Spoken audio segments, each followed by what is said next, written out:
तो हाँ जी, ये आपकी जन्म कुंडली का चार्ट है। आपने देखो जी मुझे 2 सवाल लिख के भेजे हैं। एक तो आपका सवाल है कि मेरा विवाह कब होगा? दूसरा आपने सरकारी नौकरी के बारे में पूछा है। आपकी देखो जी सरकारी नौकरी के योग कुंडली में काफ़ी कम हैं और आपकी जो विवाह में दिक्कतें आ रही हैं, वो ये राहु और गुरु की वजह से आ रही हैं और आपके विवाह के बाद भी आपकी दिक्कतें आएँगी लाइफ में, पति-पत्नी में बनेगी नहीं आपके। अब आपको मैं पूरा विस्तार में समझाता हूँ कि आपने क्या करना है, कौन से ग्रह अच्छे हैं, कौन से खराब हैं। आपके ग्रह अच्छे भी हैं, जैसे आपका बुध बहुत अच्छा है, शुक्र अच्छा है, सूर्य भी ठीक-ठाक है, चंद्रमा अच्छा है, शनि भी ठीक है। आपकी कुंडली में जो ग्रह खराब है, एक तो राहु ग्रह खराब है, गुरु खराब है और ये मंगल खराब है जो कि नीच का बैठा है। और तो पूरा विस्तार में आपको मैं समझाता हूँ। सबसे पहले देखो जी आप ये समझो कि ये जो कुंडली होती है, इसमें होते हैं 12 ग्रह। पहले आप 12 ग्रह समझ लो, वो मैं लिख देता हूँ। ये है आपकी कुंडली में पहला घर, ये है दूसरा घर, तीसरा घर, चौथा, पांचवा, छठा घर, सातवां, आठवां, नौवां, दसवां, 11वां और ये 12वां घर। अब ये जो 12 घर मैंने लिखे हैं, इन घरों से आपके जीवन के बारे में कुछ ना कुछ पता किया जाएगा। जैसे कि इस पहले घर से हम पता करेंगे आपका शरीर कैसा होगा, हेल्थ आपकी कैसी होगी, स्वभाव कैसा, रंग रूप कैसा, पर्सनैलिटी, सर मस्तक पहले घर से पता किया जाएगा। दूसरा घर आपके धन जोड़ने का है, तीसरा घर छोटे भाई बहन, चौथा घर माता, मकान, वाहन, पांचवा घर आपके बच्चों का है, छठा घर शत्रु, रोग, कर्जा, सातवां घर है आपकी पत्नी का घर, आठवें घर से उम्र आपकी देखेंगे, नौवें घर से भाग्य देखेंगे, 10वां घर आपके है कामकाज का, 11वां घर है लाभ, आमदनी और 12वें घर से आपके खर्चे देखेंगे। तो आपने यहाँ पे मेरी 2 बातें नोट करनी है। पहली बात, जो मैंने 12 घर लिखे हैं इनको याद कर लो और दूसरी बात, इन 12 घरों से जो कुछ देखा जाएगा वो याद कर लो। अब आप ये देखो कि आपने कुंडली में क्या देखना है वो घर देख लो। जैसे कि मान लो आपका सवाल आपके है बच्चों को लेके कि बच्चे कैसे होंगे, तो 5वां घर कुंडली में बच्चों का होता है। तो बच्चों के लिए 5वां घर और 5वें घर में एक नंबर लिखा है 10। 10 है मकर राशि, माल किसका बना, शनि। तो आपके बच्चों के लिए हमें शनि को देखना पड़ेगा। ऐसे ही अगर आपका हमने भाग्य देखना है तो 9वें घर से भाग्य देखा जाता है और 9वें घर में नंबर 2 लिखा है। 2 है वृष राशि, मालक बना शुक्र। तो आपका भाग्य हम शुक्र से देखेंगे।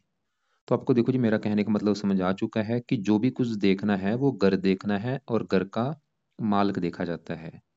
अब देखो जी क्योंकि आपकी कुंडली में ग्रह अच्छे भी हैं, आपके ग्रह खराब भी हैं। अब ये जो 9 ग्रह जो होते हैं ये ज़्यादा एक्टिवेट कब होते हैं? जब इनकी चलती है दशा। दशा जो होती है, वैसे तो कई प्रकार की होती है, 4-5 प्रकार की होती है, लेकिन मेन होती है 2 प्रकार की। एक होती है महादशा, एक अंतरदशा। महादशा जो होती है काफ़ी बड़ी होती है, जो कि आपके ऊपर चली हुई है राहु ग्रह की और ये चली है 2008 में चली हुई है, खत्म होगी 10वां महीना 2026 में जाके। तो इसका मतलब ये है कि इन ग्रहों में से आपके ऊपर अभी आज के समय में सबसे बड़ा जो आपके ऊपर असर है, वो है इस राहु ग्रह का, जिसकी चली हुई है आपके ऊपर बड़ी महादशा। अब राहु का आपके ऊपर असर है कितना? वो है 80%।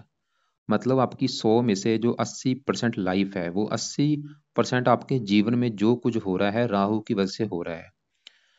जो भी आप खा रहे हैं, पी रहे हैं, काम कर रहे हैं, सोच रहे हैं, कुछ भी कारण है ये राहु ग्रह। कुछ असर आपके ऊपर 20% चंद्रमा का भी है, जिसकी चली है अंतर्दशा। चौथा महीना 24 से चली हुई है और ये 10वां महीना 25 में खत्म होगी। तो मैंने अभी आपको क्या समझाया कि जो 9 ग्रह हैं इनका देखो जी असर आपके ऊपर सभी ग्रहों का है। ऐसा नहीं कि आपके ऊपर आज बुध का असर नहीं है, असर सभी ग्रहों का है। बस जो ज़्यादा असर है वो आपके ऊपर इस राहु का है, सबसे ज़्यादा असर, और बाकी थोड़ा-सा चंद्रमा का भी है। अब क्योंकि राहु का बड़ा असर है आपके ऊपर, तो आपके मतलब जीवन में जो कुछ हो रहा है कहीं न कहीं कारण है राहु। तो अगर भाई आपका ये जो राहु है, कुंडली में अच्छा निकला, तो आपकी लाइफ में अच्छा ही अच्छा करेगा ये। अगर राहु बुरा निकला आपका, तो आपकी लाइफ में बुरा ही बुरा करेगा। तो सवाल ये है कि राहु आपका अच्छा है या बुरा है? तो राहु आपका मुझे बड़े लेवल पे खराब लगा है। तो खराब होने की वजह से आपको खराब फल देगा। मतलब आप ये समझ लो, ये जो राहु की आपकी दशा चल रही है, आपका समा बुरा समा ही चल रहा है। ये आपको अच्छे फल नहीं देगा, बुरे फल देगा। तो सवाल है कि राहु मुझे क्यों बुरा लगा है और ये क्या बुरे फल देगा? तो राहु आपका बैठा है यहाँ पे 7वें घर में। 7वां घर देखो जी आपकी कुंडली में है आपकी पत्नी का घर। मैंने आपको भी जैसे 12 घर बोले थे, ऐसी 7वें घर से आपकी पत्नी देखी जाएगी। अगर आपका आपका सवाल पत्नी को लेके है, पत्नी के बारे में जानना है, 7वां घर देखना पड़ेगा। और कोई भी कुंडली ले लो, खाली आपकी कुंडली की मैं बात नहीं कर रहा, जो मर्जी कुंडली ले लो, 7वां घर पति पत्नी का होता है। अगर वो लड़का है तो 7वां घर पत्नी का है, अगर लड़की होगी तो 7वां घर उसके पति का होगा। तो अब देखो जी, 7वां घर है आपकी पत्नी का घर। तो आपकी अगर पत्नी के बारे में हमने जानना है कि पत्नी भाई कैसी होगी, पत्नी का सुख है या नहीं, तो 7वां घर देखना पड़ेगा।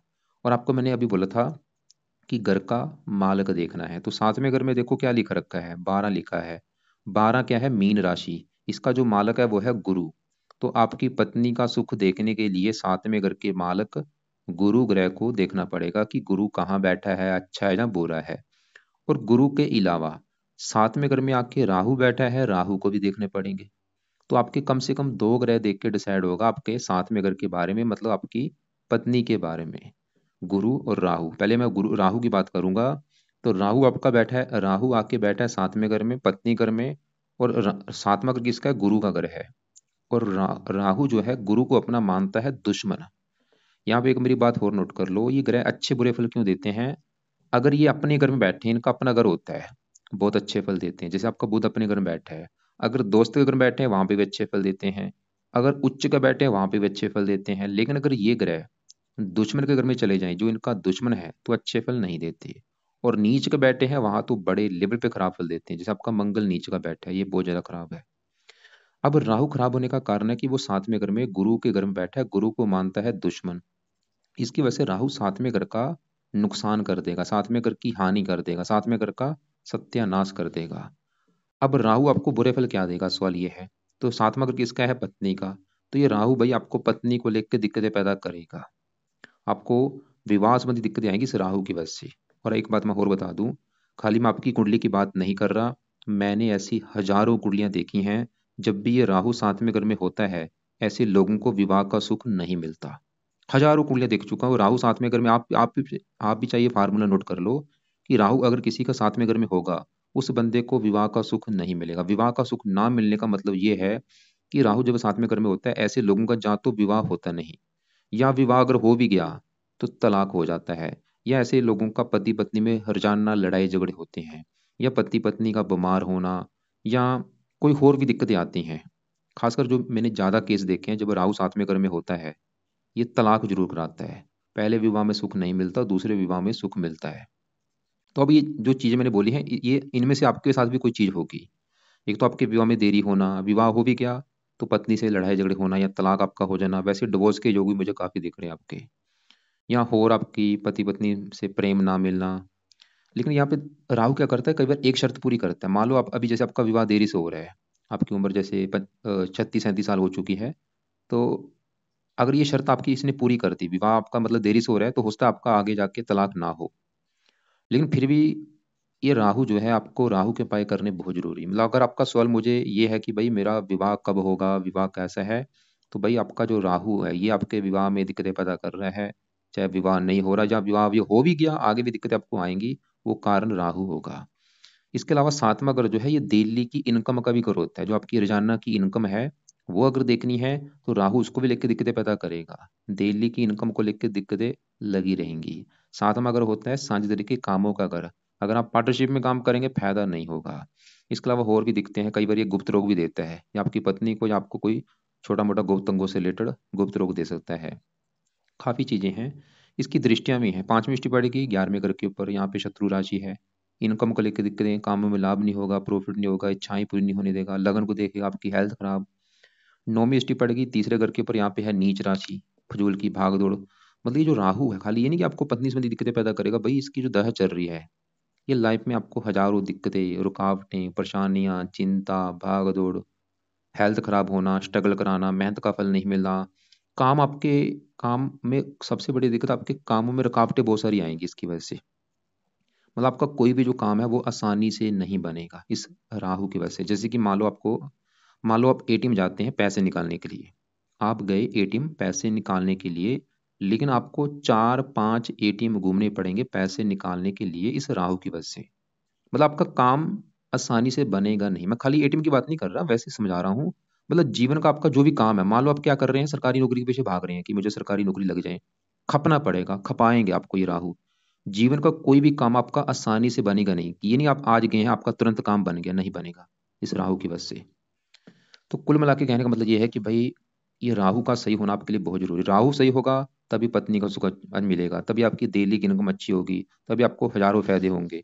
इसके बारे में थोड़ा सा शास्त्र में जो लिख रखा है वो थोड़ा सा मैं आपको दिखा देता हूँ। वैसे आपको मैं बता ही चुका हूँ, देखो जी, खाली यहाँ पे देखो, जैसे कन्या लगन है आपका, राहु बैठा है 7वें घर में। तो यहाँ पे कन्या लगन है और राहु आपका है 7वें घर में, ये लिख रखा है। 7वें भाव में राहु होने से जातकों को रति और दैनिक रोजगार के मामले में अनेक परेशानियों का सामना करना पड़ता है। ऐसे जातक के संबंध नीच कुल की स्त्रियों से होने के कारण जातकों को सामाजिक अपमान भी सहना पड़ता है। साथ ही वे रोजगार की स्थिति, देखो ये चीजें शास्त्रों में भी लिख रखी हैं। अब यहाँ पे मेन सवाल है कि भाई इस राहु को सही कैसे किया जाए। तो अब राहु के देखो जी उपाय में से आपको इसके मैं 4-5 उपाय बताऊंगा, क्योंकि एक तो उपाय से काम चलेगा नहीं। सबसे पहला उपाय है, आप राहु के मंत्र एक बार पूरे करो संकल्प लेके। मंत्र है 18,000। ये आपने अभी जैसे शनिवार जो आने वाला है, शनिवार की वेट करो, शनिवार को शुरू करना है। रात के समय संकल्प कैसे लेना है आपको मैं वीडियो अलग से भेज भी दूंगा, थोड़ा सा मैं बता भी देता हूँ। तो शनिवार रात के समय आप ये बोलना कि हे राहु देवता जी, मेरा नाम ये है, मेरी जाति ये है, गोत्र ये है, आपकी चल रही है मेरे ऊपर बड़ी महादशा, और आप मेरी कुंडली के 7वें घर में बैठे जो कि है पत्नी का घर, और मुझे अभी तक पत्नी का सुख नहीं मिला, इतनी मेरी उम्र हो चुकी, मेरा विवाह नहीं हुआ। एक तो मैं चाहता हूँ मेरा विवाह हो जाए और ऊपर से पत्नी भी अच्छी मिले जिसके साथ मेरी अच्छी बने। दूसरा, मेरी लाइफ की और भी जो दिक्कतें आ रही हैं वो मेरी दिक्कतें दूर हों। मुझे प्लीज़ आप अच्छे फल दो, बुरे फल ना दो। इसलिए आपके जो मंत्रों की संख्या है 18,000, वो मैं पूरी करने जा रहा हूँ। तो आप भाई ये 18,000 मंत्र पूरे कर लेना। ये पूरे करने में आपके चाहे 11 दिन लग जाएं, 21 दिन लग जाएं, चाहे 40 दिन लग जाएं, चाहे आपके 2 महीने भी लग जाए, कोई बात नहीं, मंत्र पूरे कर लो। मंत्र है ओम राम राहवे नमः, या ऐसा कर लेना, ओम राहवे नमः, ओम राहवे नमः, इससे भी आपका काम चल जाएगा। तो जब आप मालूम मंत्र पूरे कर लेंगे फिर आप इनको छोड़ देना।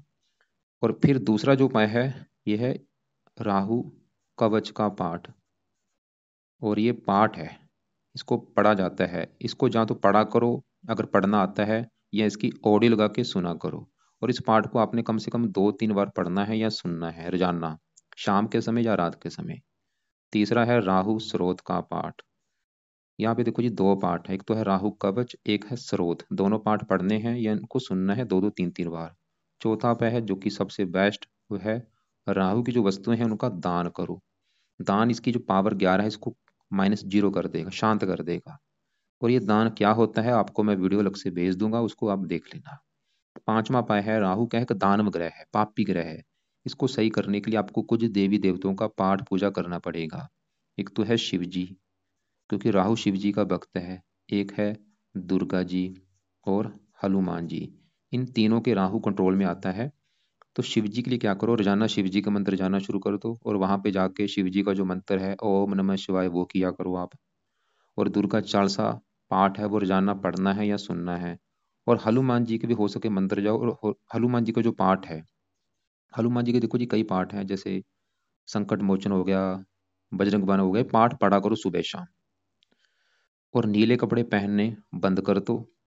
और एक आपको मैं और वीडियो भेजूंगा, राहु के दशा आने पर क्या उपाय करने चाहिए, उस वीडियो को भी आप देख लेना। क्योंकि राहु देखो जी, आपके राहु ने शनि को दृष्टि दे रहा है, शनि को भी खराब कर रहा है। शनि आपका है तो अच्छा, लेकिन ये राहु से पीड़ित है, और शनि के पीड़ित होने की वजह से आपको थोड़ा सा संतान संबंधी भी चिंता कोई आगे हो सकती है। तो राहु का भाई सही होना आपके जीवन के लिए बहुत जरूरी है। वैसे दशा भी चलो खत्म हो जाएगी, 2 साल में खत्म हो जाएगी। अब आगे बढ़ते हैं। मैंने आपको पहले बोला था 7वां घर है पत्नी का घर। तो पत्नी के लिए 7वें घर का मालक भी दिखना पड़ेगा, क्योंकि 7वें घर में 12 लिखा है, मालक गुरु। अब गुरु की बात करते हैं कि गुरु आपका कैसा है। क्योंकि पत्नी के लिए मैंने बोला था 2 ग्रह कम से कम देखने पड़ेंगे, 7वें घर में बैठे राहु को और 7वें घर के मालक गुरु ग्रह को। अब मैं गुरु की बात करूं, और बुरी बात क्या है कि गुरु ही आपका भाई खराब है। अब गुरु क्यों खराब है, क्योंकि ये कुंडली के 8वें घर में बैठे एक खराब घर में। जो मैंने 12 घर बोले हैं, छठा, 8वां और 12वां, ये 3 घर अच्छे घर नहीं होते, ये खराब घर है, इन्हें त्रिक भाव कहते हैं। अब ये जो गुरु है 8वें, पहले समझो 8वें घर को खराब क्यों माना गया, क्योंकि 8वें घर से हम आयु देखते हैं, मृत्यु देखते हैं, मृत्यु तक कष्ट देखते हैं, लंबी बीमारी देखते हैं, दुर्घटना देखते हैं, और भी गरीबी रुकावटें, ऐसी खराब चीजें 8वें घर से देखते हैं। तो गुरु खराब क्यों है? 8वें घर में खराब घर में बैठा है। अब क्या खराब फल देगा गुरु? गुरु किस घर का मालक है? 7वें घर का, पत्नी घर का। तो पत्नी जाके बैठी है 8वें घर में। 8वां घर है बीमारी, पत्नी को बीमार करेगा आपकी को। और विवाह भंग योग बना है, गुरु आपको विवाह संबंधी दिक्कतें पैदा करेगा। मतलब राहु तो दिक्कतें कर ही रहा था, अब 7वें घर का मालक वो भी खराब निकला, वो भी ये दिखा रहा है कि भाई विवाह संबंधी दिक्कतें आएंगी। वो दिक्कतें क्या होंगी? विवाह में देरी होना, विवाह हो गया तो पत्नी से लड़ाई झगड़े होना, या पत्नी का बीमार होना, या पत्नी से प्रेम ना मिलना। तो गुरु भी दिखा रहा है कि आपको पत्नी को लेकर दिक्कतें आएंगी। और गुरु इस कुंडली में एक और घर का मालक है, वो है ये चौथा घर। चौथे घर में लिखा है 9। 9 है धनु राशि, मालक बना गुरु। तो चौथे घर का भी मालक गुरु है। मतलब चौथे घर की जो चीजें हैं, चौथे घर से माता, मकान, वाहन, भूमि, जमीन, जायदाद, ये हम देखेंगे। और चौथे घर का मालक गुरु। तो गुरु आपको चौथे घर को भी लेकर दिक्कतें पैदा करेगा। मतलब आपको माता संबंधी भी कोई दिक्कतें आएंगी, मकान वाहन को भी लेकर दिक्कतें आएंगी। और चौथा घर है जन्मभूमि। जन्मभूमि चलेगी 8वें घर में, आपको जन्मभूमि से दूर भी जाना पड़ सकता है। वहां पे आपको वैसे फायदा होगा, अगर आप जन्मभूमि से दूर जाएंगे वहां पे आपको मकान वन का सुख मिल जाएगा। अब इसके बारे में, गुरु के बारे में भी शास्त्रों में जो लिख रखा है, थोड़ा सा मैं दिखा देता हूँ आपको। आपका देखो जी, कन्या लग्न है, गुरु बैठे 8वें घर में। यहाँ पढ़ो, कन्या लग्न में बृहस्पति की स्थिति अष्टम स्थान में, ये देखो। और बृहस्पति यहाँ पे सुख भंग योग और विवाह भंग योग बना रहा है। जातक का विलंब विवाह की स्थिति रहती है, पत्नी से वैचारिक मतभेद। तो यहाँ पे मतलब ये, क्योंकि दो केंद्रों का स्वामी, यहाँ पे केंद्र अधिपति दोष इसको लगा हुआ है। और यहाँ पे देखो जी, आगे आपकी गुरु की दशा भी आने वाली, जैसे कि यहाँ पे देखो, अभी जैसे आपकी दशा है राहु की, राहु के बाद दशा किसकी आएगी? गुरु। मतलब गुरु का दूसरा नाम बृहस्पति है। ये दशा आपकी चलेगी 10वां महीना 26 में चलेगी। आज से तकरीबन 2 साल के बाद दशा चलेगी, खत्म होगी आपकी 42 में जाके, काफी लंबी दशा है। अब सवाल ये है कि जो, क्योंकि राहु तो आपका खराब है, जो आगे गुरु की दशा आने वाली, सवाल है कि वो गुरु की दशा कैसी जाएगी। तो देखो जो गुरु भी आपका खराब है, लेकिन गुरु फिर भी एक देवता ग्रह है, वो आपको कई प्रकार के अच्छे फल जरूर देगा। मतलब राहु से फिर भी चलो अच्छा है, लेकिन मैं इतना ये नहीं बोलूंगा कि बहुत अच्छा है, लेकिन वो खराब ठीक है, खराब फल देगा। लेकिन गुरु एक शर्त पे अच्छे फल ज्यादा देगा, वो है ये विदेश का घर है। अगर आप विदेश में जाएंगे वहां पे आपको ज्यादा फायदा होगा भाई। और विदेश का मतलब क्या है? आपकी जन्मभूमि से आपने दूर जाना है। जैसे आपने लिख रखा है, आपने किश्तवाड़ लिख रखा है, तो किश्तवाड़ जो आपका बर्थ प्लेस है उससे अगर दूर जाएंगे तो आपको ज्यादा फायदा होगा। अब देखो जी, गुरु को भी आपको सही करना पड़ेगा। और गुरु सही होगा आपको, क्योंकि वैसे भी देखो जी, गुरु कुंडली में 5 ग्रहों का कारक होता है, ये धन का भी कारक होता है। गुरु कहते खराब है, धन संबंधी भी दिक्कतें आती हैं। ये संतान का कारक होता है, पुत्र का कारक होता है, भाग्य का कारक है, 10वें घर का कारक होता है, 11वें घर का कारक है। तो गुरु के उपाय भी बहुत जरूरी हैं। अब गुरु के उपाय आपने क्या क्या करने हैं? पहला उपाय है, आप गुरु का मंत्र एक माला कम से कम जरूर किया करो सुबह के टाइम। मंत्र क्या है? ओम ब्रह्म बृहस्पति नमः, ये मंत्र है, रोजाना मंत्र करना है, एक माला कम से कम। दूसरा है, गुरु का दूसरा नाम है बृहस्पति, तो आप बृहस्पति कवच का पाठ पढ़ा करो। तीसरा है बृहस्पति स्रोत का पाठ। यहाँ पे देखो जी, गुरु के लिए मैंने आपको 3 उपाय लिखे हैं। गुरु का पहला मंत्र है जो कि आपने सुबह के टाइम करना है, और ये गुरुवार अभी जो आएगा गुरुवार से शुरू कर लेना। दूसरा है बृहस्पति कवच, बृहस्पति स्रोत, ये दोनों पाठ भी सुबह के टाइम पढ़ने हैं। ये इनको ऑडियो लगा के सुना करो, और कोशिश करो इनको आपने दो दो दो बार पढ़ना है। मतलब दो दो या 3 3 बार पढ़ा करो। 2 2 मिनट के पाठ है, जरा आपका टाइम नहीं लगेगा। और चौथा उपाय है, आप हर बृहस्पतिवार के दिन पीले रंग का दान कर दिया करो, कुछ ना कुछ। और एक 5वां उपाय अगर कर सकते हो, वो आपकी मर्जी है, वो है आप गुरु देवता का व्रत भी रखा करो। बहुत बेस्ट उपाय है। गुरु मतलब मैंने क्या बोला? बृहस्पति। तो जिस दिन बृहस्पतिवार होगा वो बृहस्पति देवता का दिन होता है। यहाँ पे भाई उलझ मत जाना, गुरु बृहस्पति एक ही है, मैं बार बार रिपीट कर रहा हूँ। तो गुरुवार का दिन है, गुरुवार का दिन है गुरु देवता का। तो गुरु देवता के लिए आपने व्रत रखना है। साथ में गुरुवार की जो कथा होगी, कथा सुन लेना और आरती करना, ये आप रखा करो। अगर आप, मैं फोर्स नहीं करूंगा, आप लगता है कि आप व्रत रख सकते हो, रखा करो। तो एक गुरु के उपाय हैं जो आपने करने हैं। पीले कपड़े कम यूज करो, राहु का रंग है नीला, नीले कपड़े कम यूज करो, नीले पीले। और मंगल आपका नीच का है, लाल कपड़े भी कम यूज किया करो, खासकर मंगलवार को मत पहना करो। हरे कपड़े ज्यादा पहन सकते हो, चमकीले रंग बिरंगे कपड़े पहन सकते हो, व्हाइट पहन सकते हो, सभी कपड़े पहन सकते हो, बस नीले पीले ये कम यूज करो, और लाल कपड़े मंगलवार को कम यूज करो। तो गुरु के लिए मैंने क्या बोला है कि सुबह के टाइम गुरु का मंत्र ओम ब्रह्म बृहस्पति नमः, गुरु कवच का पाठ, गुरु स्रोत का पाठ पढ़ने हैं या सुनने हैं सुबह के टाइम। और बाकी दान गुरुवार को कर दिया करो। दान गुरु का क्या है आपको मैं वीडियो भेज दूंगा, हर गुरुवार को करना है। और गुरु देवता का व्रत रखो, साथ में कथा आरती कर लिया करो। अब आपके देखो जी, ये आपका जो विवाह का सवाल है वो मैंने कवर कर दिया। तो मतलब आपकी विवाह संबंधी दिक्कतें आने के दो कारण है, गुरु राहु भी कारण है और गुरु भी कारण है। दोनों बड़े कारण है, लेकिन बड़ा कारण ये राहु है। और दिक्कतें विवाह मतलब विवाह ना होना ये भी दिक्कत है, और विवाह के बाद भी आपकी दिक्कत आएगी भाई। और मुझे लग रहा है कि आपका तलाक भी हो सकता है। या तलाक ना भी हुआ तो बार बार पत्नी का लड़के मायके जाना या पति पत्नी में लड़ाई झगड़े होना, बहुत ज्यादा ऐसी दिक्कतें आएंगी आपकी, मतलब वैवाहिक सुख अच्छा नहीं होगा आपका। हाँ यहाँ पे अगर मान लो आपकी पत्नी की कुंडली आपकी अच्छी निकली, उसका साथ में अगर का मालक अच्छा निकला, या साथ में अगर में अच्छे ग्रह उसके बैठे हुए हैं, तो फिर आपको विवाह का सुख मिलेगा। मतलब दोनों की कुंडली देख के ही डिसाइड होगा जिससे आपका विवाह होगा कि वो लड़की कुंडली कैसी है। तो यहाँ पे भाई मतलब जिससे विवाह करना है, कुंडली एक बार जरूर देख लेना। लड़की कुंडली आपने चेक जरूर करनी है, तभी विवाह करना। अब आपके यहाँ पे मैं बुध की बात करता हूँ। बुध आपका मुझे लगा है बहुत बड़े लेवल पे अच्छा। तो बुध देखो जी, पहले समझो ये दसवां घर किसका है। दसवें घर से हम काम काज देखते हैं। आपका अगर काम काज देखना है, दसवां घर देखेंगे। दसवां घर पिता का भी है, सरकार का भी है, मान प्रतिष्ठा का भी है। और फार्मूला क्या है, घर का मालक देखो। तो दसवें घर में क्या लिखा है, तीन लिखा है। तीन है मिथुन राशि, मालक बना बुध। हमें देखना पड़ेगा बुध को कि बुध कहाँ बैठा है, और बुध कहाँ बैठा है, इसी घर में बैठा है। तो आपका बुध मुझे क्यों अच्छा लगा, क्योंकि वो इसी दसवें घर में ही बैठा है, अपने ही घर में बैठा है। आपको मैं एक एग्जांपल समझाता हूँ। जैसे कि मान लो मेरा घर है और मैं अगर अपने घर में बैठा हूँ, तो मैं क्या करूंगा, अपने घर का अच्छा करूंगा। ऐसी ग्रह हैं, अगर अपने घर में बैठते हैं अपने घर का बहुत अच्छा करते हैं। तो बुध आपका दसवें घर में अपने घर में बैठा है, दसवें घर का अच्छा ये करेगा। दसवां घर है काम काज का, बुध आपको काम काज का जो अच्छा देगा। अब कौन सा काम काज, बुध से जुड़ा काम काज। अगर आप भाई बुध के जुड़े काम करेंगे बहुत फायदा होगा।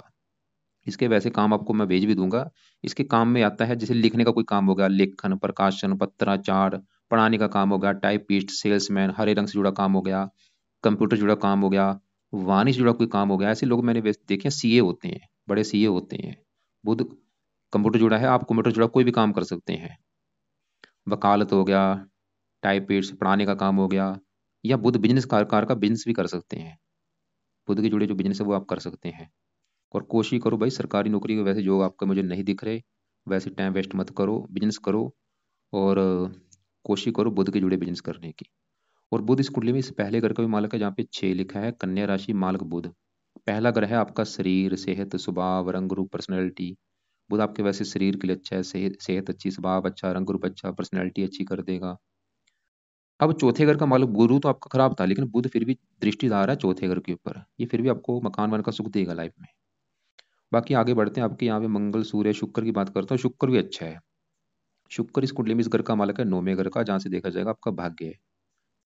लेकिन यहाँ पे देखो जी और बात है, ये बुध है तो अच्छा, लेकिन आज आपके ऊपर ज्यादा चल किसकी रही है, राहु की। मान लो आज आपके ऊपर अगर बुध की दशा होती, यहाँ पे अगर बुध की दशा लिखी होती, तो आपका समा बहुत अच्छा होता, खासकर कामकाज के मामले में, क्योंकि दशा देखनी बहुत जरूरी है। आज आप मान लो बुध के जुड़े काम करेंगे भी, उसमें दिक्कतें जरूर आएंगी, क्योंकि बड़ी दशा राहु की है भाई। राहु आपका काम का चलने नहीं देगा, दिक्कतें देगा। फिर भी मतलब राहु का सही होना बहुत जरूरी, तभी आपको मैंने बोला राहु सही हो गया, हजारों दिक्कतें दूर हो जाएंगी आपकी। बाकी शुक्र बैठ, ये दसवां घर तो है काम काज का घर। 11वें घर से देखा जाता है लाभ, कि आपके काम काज से आपको लाभ होगा भी या नहीं। और 11वां घर आमदनी का होता है, बड़े भाई बहन। ये देखो जी 12 घरों से वैसे हजारों चीजें देखी जाती हैं, यहाँ पे आपको मैं सिर्फ शॉर्टकट में बता रहा हूँ। 11वां घर लाभ, आमदनी, बड़े भाई बहन, इच्छा पूर्ति, मित्रों का भी है। अब 11वें घर की चीजें 11वें घर के मालक से देखेंगे, तो 11वें घर में क्या लिखा है, चार। चार है कर्क राशि, मालक है चंद्रमा। हमें देखना पड़ेगा चंद्रमा को। और 11वें घर में शुक्र, सूर्य, मंगल, इन तीनों को भी देखना पड़ेगा। तो अब तीनों में से सबसे पहले मैं शुक्र की बात करूं। शुक्र इस कुंडली में मैंने बोला है इस घर का मालक है नौवें घर का, जहां से आपका भाग्य देखेंगे नौवें घर में 2 लिखा है, वृष राशि, मालक शुक्र। तो भाग्य शुक्र से देखेंगे, जो कि 11वें घर में बैठा है। भाग्य 11वें, मतलब फिर भी शुक्र ही दिखा रहा है कि भाग्यवंशी आपको लाभ होंगे, आमदनी मिलेगी, इच्छाएं पूरी आपकी होती रहेंगी, लाभ। और यहाँ पे वही बात फिर आ गई है कि अगर आपकी मान लो आज शुक्र की दशा होती, ये भी समय अच्छा होता। खासकर इसकी दशा में आपका भाग्य जरा साथ देगा, इनकम बढ़ेगी, लाभ होंगे। और शुक्र इस दूसरे घर का भी मालक का दूसरा घर है धन जोड़ने का। धन जोड़ना दूसरे घर से दूसरे घर में साथ लिखा है, तुला राशि, माल शुक्र।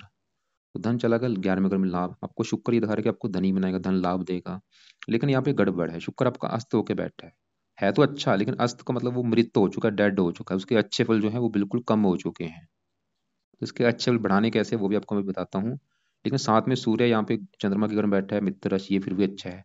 अब मंगल, ये आपका मुझे बहुत ज्यादा खराब लगा क्योंकि मंगल यहाँ पे नीच का बैठा है। ये जो 4 है कर्क राशि, मंगल की है नीच राशि। मंगल इस घर की हानि कर रहा है कि आपको लाभ नहीं होगा, आपकी आमदनी कम होगी, खर्चे ज्यादा आपको। और ये मंगल तीसरे घर का मालिक है, छोटे, अगर आपका कोई छोटा भाई होगा उसको, जहाँ तो होगा नहीं भाई, जहाँ होगा उसको लेके बहुत सारी दिक्कतें आएंगी आपको, छोटे भाई को। और भी मेहनत तो आप करेंगे बहुत ज्यादा धन कमाने के लिए, लेकिन आपको मेहनत का फल नहीं मिलेगा मंगल की वजह से। मंगल का सही होना भी आपके लिए बहुत जरूरी है। और यहाँ पे एक और बात है कि मंगल की आपकी दशा भी आगे आने वाली, वो समय आपका और बुरा होगा। जैसे अभी देखो दशा आपकी किसकी है, दशा आपकी है बड़ी है राहु की, छोटी दशा किसकी है, चंद्रमा की। चंद्रमा के बाद चलेगी मंगल की दशा, 10वां महीना 25 में, अगले साल में चलेगी, खत्म होगी 10वां महीना 26 में। ये जो 1 साल की दशा होगी, ये आपका समय बुरा होगा। बुरा समय होगा किस मामले में बुरा समय होगा, मतलब आपके काम काज के मामले में बुरा समय होगा। ये मंगल की दशा में भैया अपने पैसा कहीं पे मत लगाना, बिजनेस शुरू मत करना, पैसा आपका डूब जाएगा, आपका चलता चलता व्यापार बंद हो जाएगा, घाटा होगा, लॉस हो जाएगा आपको। किसी को पैसा मत देना। काम काज के रिगार्डिंग मंगल की दशा में दिक्कतें बहुत सारी आएंगी। अभी जो छोटी दशा चंद्रमा की आपका फिर भी अच्छा है। तो मंगल, अब सवाल की कैसे सही किया जाए। तो मंगल का जो पहला उपाय है, आप मंगल कवच का पाठ पढ़ लिया करो। अभी चलो इसका, अभी देखो जी मंगल की दशा आने में अभी 1 साल पड़ा है, आज भी असर है, असर इतना है, लेकिन मंगल की दशा में असर इसका बढ़ जाएगा। अभी भी आप 1-2 उपाय कर लो, लेकिन मंगल की दशा में इसके उपाय ज्यादा करना, उस समय इसका मंगल कवच का पाठ, मंगल स्रोत का पाठ पढ़ना है। तो ये कवच का पाठ फिलहाल अभी भी आप पढ़ सकते हैं। कवच का पाठ जो है ये सुबह टाइम पढ़ लिया करो। लेकिन अगर आपको लगता है कि भाई इतने पाठ मैं कैसे करूंगा, इसको अभी पेंडिंग में रख दो, चाहे आप 2-3 महीने के बाद शुरू कर देना भाई, कोई बात नहीं। दूसरा है मंगल स्रोत का पाठ। तो ऐसे करो, ये दोनों पाठ अभी आप रुक जाओ, इनको आप चाहे कुछ महीने, 2-3-4-5-6 महीने के बाद शुरू कर देना। सुबह के टाइम पढ़ने हैं।